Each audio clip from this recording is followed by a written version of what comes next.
Welcome to Lesson 4.3. Today, we're going to talk about using AI to help with your time, your energy, and your organization. We'll explore how it can be a really powerful tool for planning, but also why the most important person in that plan is still you. Okay, let's dive right in. We're going to start with this big idea, how AI can help us see our invisible work. You'll find that phrase right at the top of your workbook page, and really, it's the key to everything we're discussing. So, what do we actually mean by invisible work?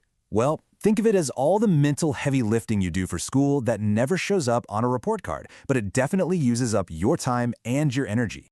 It's all the little things that honestly add up. Finding and opening all the right tabs, logging in to 3 different websites for one class, trying to figure out what the instructions really want you to do, and just that mental shift you have to make between school mode and sports mode and home mode. None of that gets a grade, but it is for sure work. All right, go ahead and look at your workbook page and find that first question. Pause here for a moment, and in your own words, just write down what invisible work means to you.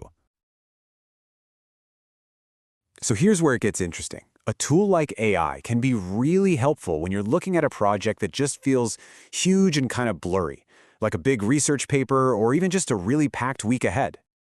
If you give an AI a really clear description of what you have to do, it can start to break it down. It can list out the steps you need to take, it can group tasks together, it can suggest a schedule, and it can even help you spot those little hidden tasks you didn't even realize were part of the assignment. And this right here shows the difference perfectly. A vague prompt like, "Help me with my project," is going to get you a pretty vague answer. But when you give it the details, the page count, the due date, your other commitments like practice and work, you can get a genuinely useful plan. Okay, let's pause here again. On your workbook page, go ahead and answer the next question about how AI can help you see all those different parts of a project. This brings us to what is absolutely the most important point of this entire lesson. AI can draw you a map, but you are the one driving the car. You have to look at that map and decide what's actually possible. You are the final decision maker. And that's because AI doesn't know your real life. It has no idea how tired you're going to be after a game or how long it takes you to get home. It doesn't know your family responsibilities or that maybe by 8 p.m. your brain is just done for the day. It can't feel your energy. This quote really says it all. An AI can give you a suggestion, but it's your job to filter that suggestion through your actual, real life. You have to be the one who looks at it and asks, "Okay, can I really do this?" Find that next question in your workbook. Why is it so critical for you to stay in charge of the plan?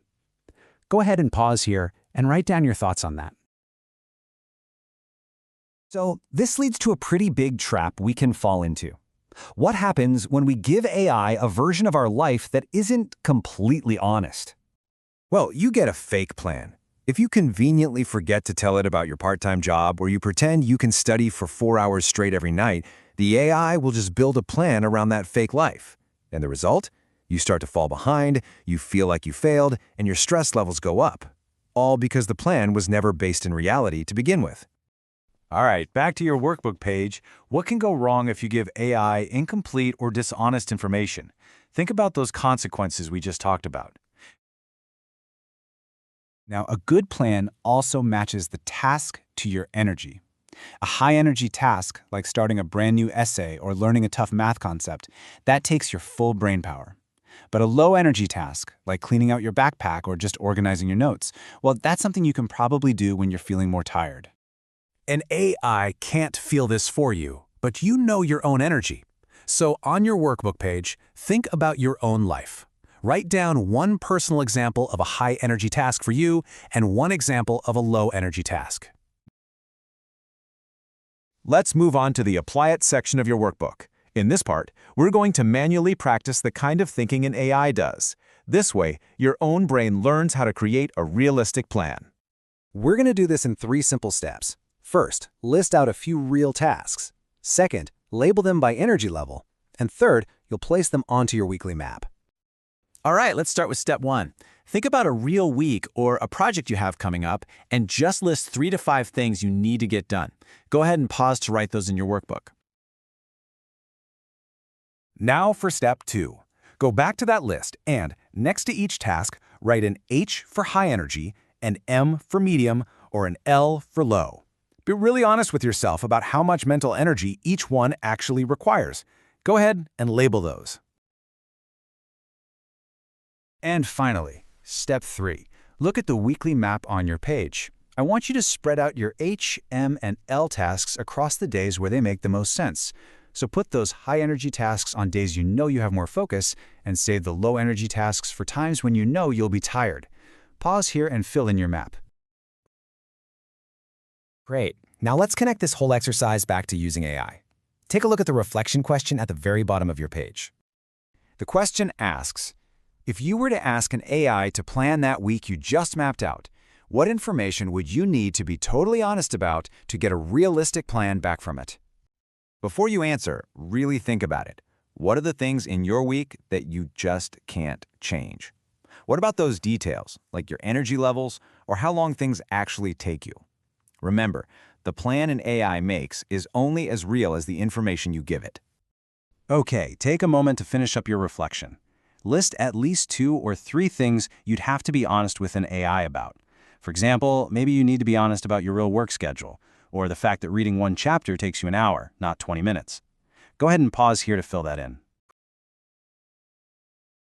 So, let's bring this all together. Here are the key takeaways. First, AI is a great tool for making that invisible mental work visible. Second, you always have to be the final decision maker. Third, dishonest information leads to fake plans and more stress.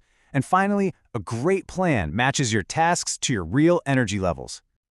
The big idea here is that AI is a powerful tool for getting organized, but it's only as good as the truth you tell it. Your actual life is the most important piece of data. So your final task now is to finish up the Lesson 4.3 page in your workbook. Next time, in Lesson 4.4, we'll explore how AI can help reduce some of that mental clutter by organizing information without taking over your whole life. Thanks for your attention today.